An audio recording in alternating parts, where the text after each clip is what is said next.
but these banks would do it in order to hold the price down. They're getting beat now. They're getting beat because of deliverability.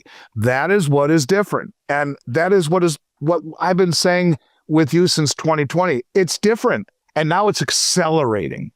And, it's accelerating. And I think that's the genius of what these countries have done. Most of us think, well, why wouldn't they just buy it all up? Because just like that, you would blow up the system. You're done. Cut off your nose, spite your face, the whole system blows up. But instead, they slowly have drained the system. Recent activity in the precious metals market is underscoring a structural shift that extends well beyond short-term price movements. Delivery figures show substantial volumes of gold and silver being taken off the exchange at the very start of the month, continuing a pattern that has persisted for several years. Andy Schectman notes that the financial commitment required for this level of physical acquisition places it firmly in the hands of sovereign entities, major financial institutions, and large industrial consumers. These participants are not reacting to volatility. They are positioning in anticipation of future constraints, signaling that physical ownership has become a strategic priority rather than a tactical trade. Schectman explains that current price swings are largely the result of market mechanics, particularly repeated increases in margin requirements during periods of low liquidity. Such actions disproportionately impact leveraged traders, forcing liquidations that temporarily push prices lower. However, these declines are quickly absorbed by well-capitalized buyers who are operating outside the margin system altogether. Unlike past cycles where speculative demand dominated, today's market is increasingly defined by cash buyers taking direct delivery. This dynamic suggests that futures prices are being driven by paper flows, while the physical market quietly tightens beneath the surface. What makes this cycle fundamentally different, according to Schectman, is the behavior of institutions traditionally associated with price suppression. Instead of rolling paper claims or relying on warehouse warrants, some are actively moving metal into their own accounts. This gradual but persistent transfer of physical supply reflects growing concern over future availability and systemic risk. The process is unfolding deliberately, avoiding sudden disruptions while steadily reducing accessible inventory. In his assessment, this methodical shift toward physical control represents a long-term realignment of the precious metals market, one that favors sustained strength rather than a short-lived speculative spike. Now, we present the clips from Andy's interview. Before we continue, please subscribe to our channel and activate the bell icon to receive timely updates. Thank you, and enjoy the video. Beware of the guy who says it's different, but it is. It is. In 1980, you had a couple of brothers who noticed the same thing, by the way, that you see here today, more contracts than bars in the warehouse.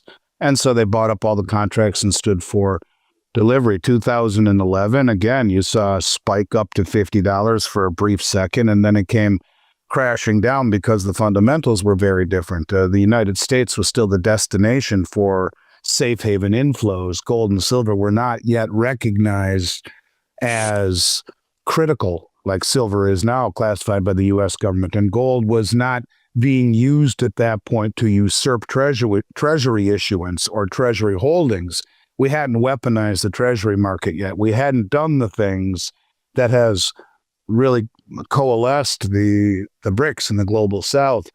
And when you look at it right now, it's very different. You have sovereign nations that are accumulating this stuff under the guise of national security for all of their respective countries. And I think that's number one. The environment right now where I would say gold and silver have been recognized by the people that matter to be far more valuable than the dollars and other currencies that are being used to purchase them. It's very different. And when you see deliveries, back then no one stood for delivery. Nobody. I didn't start talking about deliveries until I did with you. You might have been the first one I talked about it with in very early 2020. Maybe even late 2019. It was somewhere in that neighborhood, but probably very, very early 2020, like maybe even January, February, we started to notice it. But that's where it began to change, where no one ever challenged the Western system, where you stand for delivery because you see something bigger. And people say, well, why don't they just buy it all at once? This is the genius of what these countries have done is little, where have I heard that before? Little by little by little by little. They've been doing it strategically, draining from all around the globe, and it's now accelerating. And now it's gotten the eye of this administration who says, if we don't join in, we're in very big trouble. As far as the volatility, back then in 2011, and I don't remember exactly how many times they did it, but I would bet my life they raised margins considerably. And let's talk about what that means, because they've done it twice here in the last 2 weeks, they being the CME group, COMEX. They raised margins. And the margin requirement prior to 2 weeks ago was like $21,000 would allow you in your margin account, just has to sit there in an account, that would allow you to control 5,000 ounces of silver. Let's put silver at $60 an ounce or whatever, $65 an ounce back then, just a few weeks ago. You're talking an awful lot of silver at 5,000 ounces. You're talking over $300,000 worth of silver controlled with $21,000 in your margin account. You're talking a very high degree of leverage. And when the COMEX comes in as the price is moving higher and raises margins, it's not about the safety of the market. It's a coordinated attack to blow out the leveraged longs. And what happens as the price goes higher, you get all of these traders, not the big boys and girls I'm going to get to in a minute, but a lot of sophisticated traders who think they're smarter than the market and don't have enough money to play in that sandbox. So they go in on leverage, they will go in on margin, and they will purchase silver at a massive degree of leverage using their money within the margin account as collateral, right? So the CME group says, no, we're going to raise margins. And they do it in thin holiday trading, when like right around the day after Christmas when no one's paying attention. And like that, if you don't post that extra margin, they raise it by 30%. That was the second margin increase by 30%. You don't post it, your position's liquidated, just like that. I don't know how much time they give you, but not much at all. And so you have to post that margin. And if not, you have to liquidate your position. So there are a lot of people that are selling positions. Maybe they have 20 or 30 trades on. They have to sell some of them just to come up with the extra cash to fund their margin account. And so what it really is coordinated pickpocketing. They call it shaking the bushes, where these big traders, they're not that big, but big enough, but not rich enough, not deep enough. They go in on leverage, the margin gets raised, the price drops. People need to sell to cover their margin, which drops the price further, which it creates what do you call it a loop. It's like a doom loop where they sell to cover, which drops the price further, which creates more margin calls. But I had lunch at one of the owners of a Major League Baseball team. I had lunch at his house last week. Amazing house. And he lives next to Mark Wahlberg, the actor, and Alicia Keys is down the street. And these houses, which are kind of just across the road from my community, and you would never know it. It's so inconspicuous, you would never know it, that there are these houses back there. I had no idea. And you go through a gate, and the gate's set back about a half a mile, and so you can't see it off the road. But you go into these neighborhoods, and the houses start at 25 or 30 million. Do you think they care about what the mortgage rates are, these people? These are people that come in and write a check for $40 million for their house. And so the point of it is that the big traders, well, they don't care about margin increases at all. And these are the ones, this is what's different. You have sovereign nations. You have like who stood for delivery in 3 days for 18 million ounces of silver and 500,000 ounces of gold in 3 days? I mean, think about that for a moment. The amount of money, these people don't care about margin. You're talking sovereign governments. You're talking Tesla, Samsung. What Samsung? They went to Mexico and struck a deal to open a mine. Sony, Panasonic, all of these, the photovoltaic companies, solar panels, they are coming in and standing for delivery off of margin. They're paying cash. The margin knocked the price down. And where are we today? we're right back up, right? We're not all the way there, but we are climbing because it just falls right into the hands of the big boys and girls who are standing there saying, thank you very much for selling.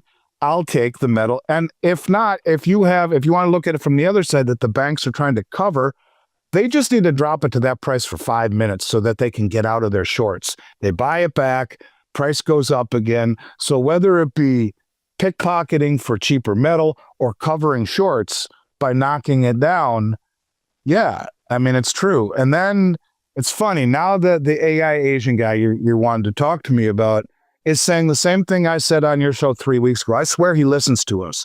He listens to us all.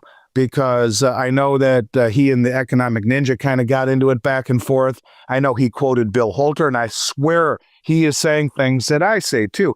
It's AI that's scouring all of what we're all saying and putting it together. It's pretty impressive. Some of it's not right, but now he's saying the same thing I said on your show 3 weeks ago, which was that the Economic Times came out with an article saying that JP Morgan covered their shorts. They covered a 200 million ounce short position. 3 weeks ago, they said this. I said it on your show, and I said it on Adam Taggart's show, that they covered a 200 million ounce short position, bought 21 million ounces of physical, and are net long. And that the majority of the banks in the U.S. are, in essence, net long. Now, that doesn't mean they don't have short positions. They do.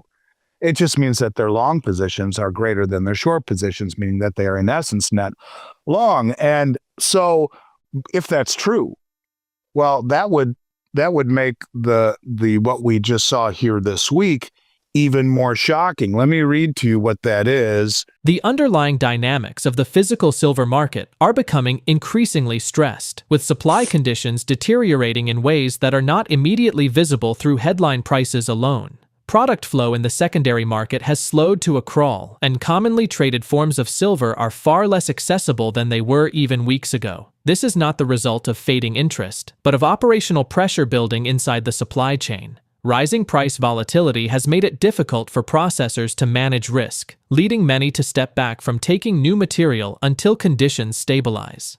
That hesitation has disrupted the normal recycling loop, leaving less refined metal available for dealers and end buyers. More importantly, demand behavior has shifted in a way that suggests the market is entering a new phase. Buyers are no longer reacting to short-term price moves, but are focused on securing exposure before availability tightens further. Trade uncertainty and logistical risk have compounded the problem, reducing cross-border supply and limiting fresh production from reaching the market.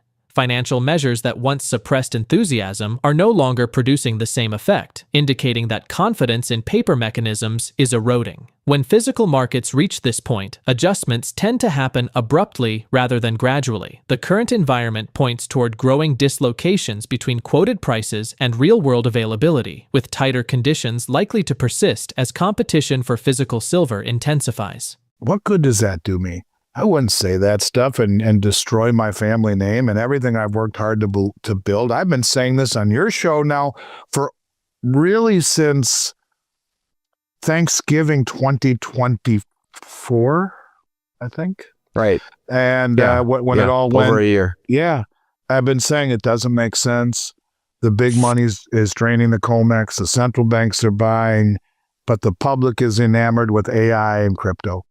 And we've talked about how largest allocation to the equity markets by the public, largest amount of option exposure by the public ever, largest margin debt ever by the public as the big money's draining the exchanges. Insider selling, public not buying any metal, where we've been able to sell junk silver below spot. Now, I want to explain that real quick before I get to the rest. The reason the junk silver that and I told operations, go on line of credit and buy every ounce of junk silver you can buy. I told them that, and we've had a lot, and I think you know that. It's an anomaly. You don't see it, right? Now, why am I able to buy junk silver below spot? Can't do it anymore. It's starting to change. Because the refineries that accumulate this stuff, and not just junk silver, any form of silver doré, or jewelry, or candlesticks, or junk silver. They have it all in the line of production. It takes time to refine it into shot, which are like little BBs or ball bearings. They have to pull out all the impurities, make it pure, then turn it into shot, and then they melt that down into bars and rounds. And this chain of production can take weeks, several weeks. Now, if I have 3 million ounces in our warehouse, which we often will, we'll sell 3 million ounces on COMEX, because if the price dropped by $10 or 2 weeks ago, $7, or a week ago, $7 on 3 million ounces, you're down $21 million. How fast are you going to go out of business? So we sell short on COMEX at the exact same amount. One goes up, one goes down. We've explained this before. It allows our inventory to be held market neutral. The refineries have to do the same thing. The refiners have all of this metal in various stages of production that they paid the public for. They need to hedge it. Difference is we're constantly rotating, so we have cash flow. They don't. They have it in various stages of production. It may take 4 to 6 weeks from intake in an impure form into finally being a ready-to-go bar or round. They're getting margin called. They're getting margin called because the price is moving up too fast on their short position that is used to offset their inventory. And now they have to cover that or add more margin. And when the margin goes up, they get even more hammered, right? So they stop taking orders. And that's why junk silver pre-65 dimes and quarters were available to me at below spot, because the refiners weren't taking it. Now, the big dealers like me who realized it said, go buy everything you can find. But there are dealers, small and mid-sized dealers, thousands of them all throughout America that don't know what to do with it. So they bring it to the refiner. The refiner says, I don't want it anymore. So then they sell it begrudgingly to the big houses who are paying below spot for it because they know the pinch that they're in. And then I will go to the big houses and to every other dealer that we work with and say, I'll take everything you have below spot. It's a once in a career type of thing. Not something you see very often. I use that as a gauge because premiums on that have gone up, what, $1.50 or $2 in the last week or so, and will continue to move higher. So things are disappearing. Now, as far as the bars, why are there no 100-ounce bars around? Why are they so hard to come by? And why are they priced so much higher than they should be? Because of tariff threat. Most of the bars come from, well, Royal Canadian Mint. No, tariff there. Switzerland, tariff there when you talk about Argo Herreris, Valcambi, PAMP, Metalor. All of these primary refiners around the world that provide the brand new nice 100-ounce bars, the dealers said, I'm not taking that in and risking tariffs. So none of that stuff came in. So bars are hard to get. The pre-65 silver is going up in price and now very hard to get. Silver Eagles are disappearing. We just sold out of the 2026 Kangaroos. Everything is disappearing. And just like that, it happens every time. And I told people it would, and I think you'll see premiums go massively higher, especially as people wake up to the reality that this is for real. And if you haven't figured that out by now, you're not paying attention, because going back to what I said about the margin increases, in years past, that would have broke the back of the market and would have never have come back for a long time. Like it happened in 2011 at $50. What did it take? Another 14 years to see that broken to $50. This time they step on the margin and the market laughs and says, thank you very much. I'll just grab everything I can on the cheap. And it is now becoming a race by sovereign entities to accumulate real stuff. So what am I seeing in the marketplace? I'm frightened by it. I am. I'm frightened by that. Here we go again. Having a hard time securing and sourcing product, and you'll see it on every single website in America. And it's only going to get worse, in my opinion. So we're not even running a special this week because I'm so concerned about, supply. And we've been doing this longer than anybody, right? This 36 years next month. Most of the companies are a third that old. I know everybody. All the big importers, all the mid-size, all of them. We have accounts with every one of them. And I'm telling you, it's not getting easier to get this stuff. And you have to really work your relationships, be the first to pay, the first to take things maybe you don't even want, so that the next time something comes, you're the first one to have it. So, yeah, it's crazy what's happening within the marketplace right now, Dunnigan. Looking ahead, the next phase for precious metals is likely to be defined less by speculation and more by structural change. As inventories continue to thin and replacement supply struggles to keep pace, the market may shift into a period where ownership takes priority over price sensitivity. Short-term pullbacks could still occur, but they are increasingly likely to be met with rapid absorption rather than prolonged weakness. Over time, this dynamic can force a re-evaluation of how value is assigned, particularly if access to physical material becomes inconsistent across regions and channels. If these pressures persist, pricing behavior could begin to reflect scarcity rather than sentiment. Gold may increasingly be treated as a reserve asset rather than a trading instrument, while silver could experience sharper moves as limited availability collides with rising industrial and monetary demand. Such conditions often lead to sudden repricing events rather than gradual advances, catching unprepared participants off guard.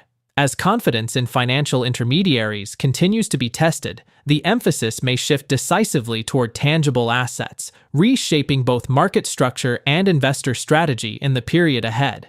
Share your thoughts in the comments section below. If you found this insight useful, make sure to like, share, and spread this update to others watching the silver story unfold. Your support helps keep these deep dive analyses coming.